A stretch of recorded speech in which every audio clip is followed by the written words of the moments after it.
Today we're going to talk about drawing negative space. Right here you're going to see a worksheet that has three different images, and in each of these images our goal today is not to draw what our left brain says is the image in each of these rectangles.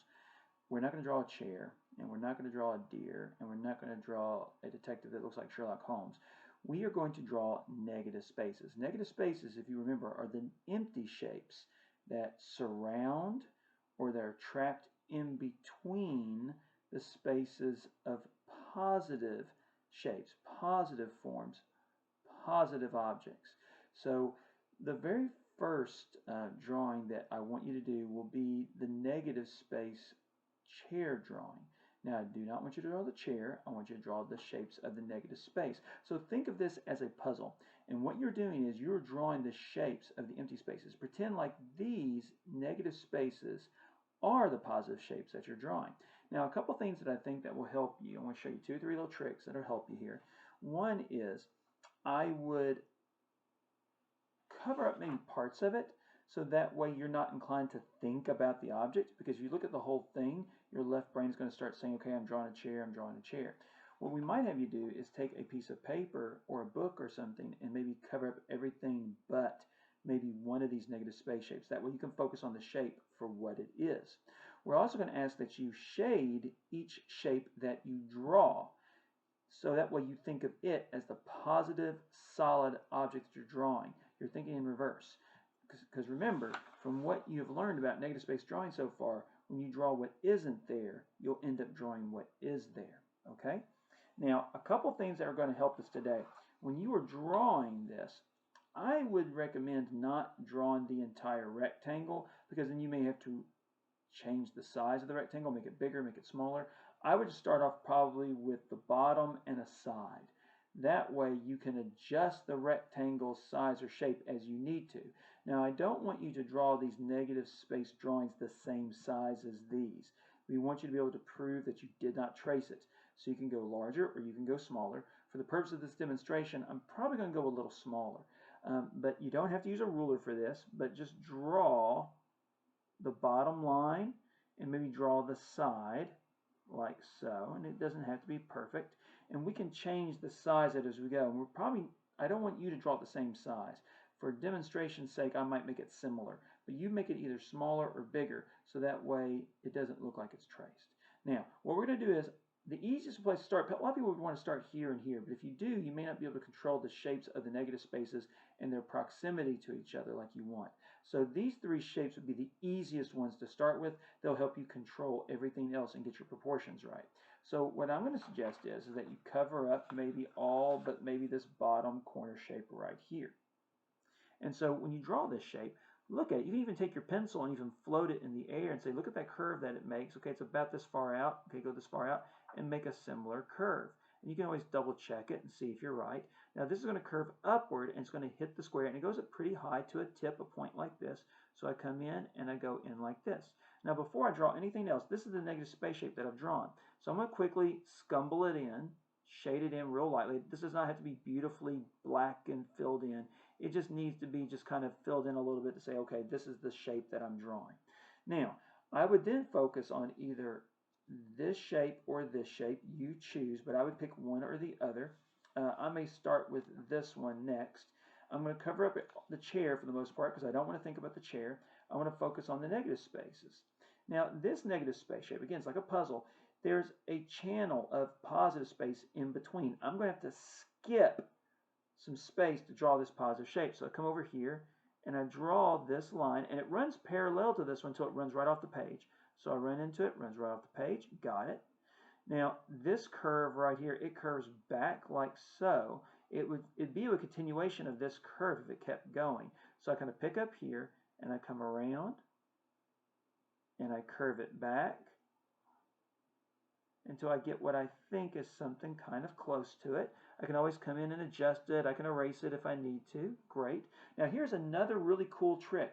When you're drawing something, if you'll just take your pencil, if you put it side by side, if you just lay your pencil, if it's a flat line, not a curved one, doesn't really work well for a curved one, but for a flat line, if you just lay your pencil on here and just do this, go back and forth 2 or 3 times, it'll help you get the angle more accurate, more correct. So we're going to draw this line next, and we're going to take our pencil and we're going to cheat a little bit and use that to help us. Right? Now we only have one more line left to make to get this negative space shape, and that's this one right here. So we come in and notice that it is kind of parallel to this one, right? So it's going to be parallel to this one.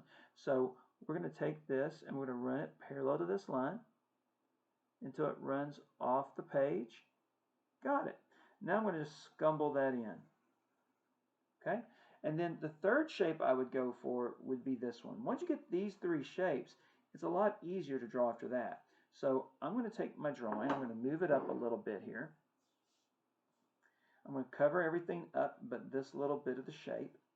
And what I'm going to notice is that this shape's corner matches up with this corner. There's a channel of positive space that's in between. So I come over, skip over, got it. This curve's almost parallel, but then it won't be parallel anymore. So I'll go ahead and start it. It's parallel, but then when it gets to the bottom, all of a sudden it changes direction. Well, here's where I can use that nice little pencil trick. And I can use this to kind of help me get the angle right. And just taking those couple extra seconds will help you be a lot more accurate. If we could teach you a trick that would just take you a few seconds to make you richer or stronger or better looking, most people wouldn't mind investing a few seconds to get one of those results. Well, just a few seconds can help you be a better drawer. So if you'll notice, this line is parallel to this one, right? So we come over here and we make this line parallel to this one.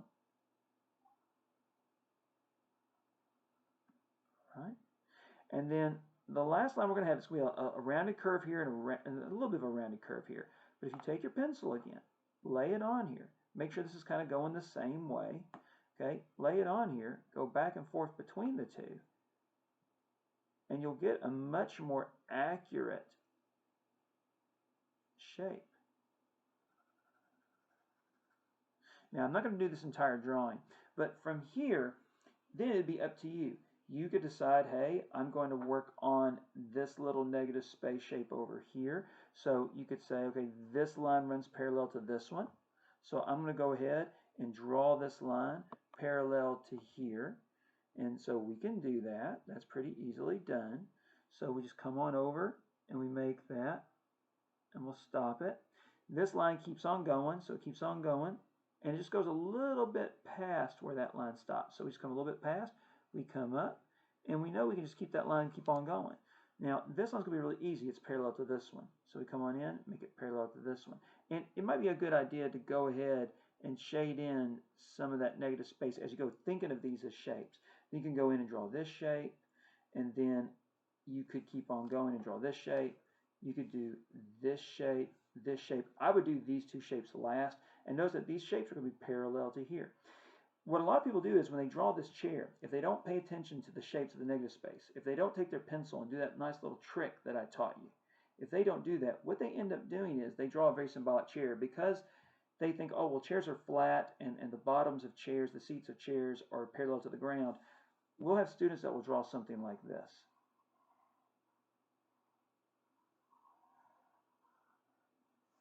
And, you know, this is logical. I mean, this is what the chair kind of looks like. But if you look at it, we're seeing this chair from an angle. So there are no horizontal lines in here. There's not even a vertical line inside. There's a vertical line that makes the rectangle, but not for this one. All right, so when you go on and do the other negative space drawings, like when you do this deer, for instance, don't draw the deer. You're drawing the negative spaces within the deer. Cover up everything, but just a little bit. And then when you draw your shape, focus on this white shape first. And remember, you're going to shade in these empty negatives. Pay attention to which way it goes. Now, you don't have to draw them all jagged like this. I know this is a little pixelated because it was done very quickly on a computer program to black this out. But you can draw the first negative space shape. Pay attention to the ends and the outs of it. Quickly scumble it in. Notice that this shape is shorter than this one. So since it's shorter, you'll come down here and you'll draw this shape. And by drawing each shape, pay attention to how high and how low it is. And don't think of them as legs. You know, cover them all up, but just one or two at a time. Think of them, if you have to, as leaves or pieces of paper that have been cut out. It may be easier to draw it more accurately. And you can even use your pencil to help you with lines, even if they're not exactly perfectly straight, but you can use them to kind of get an idea of the angle.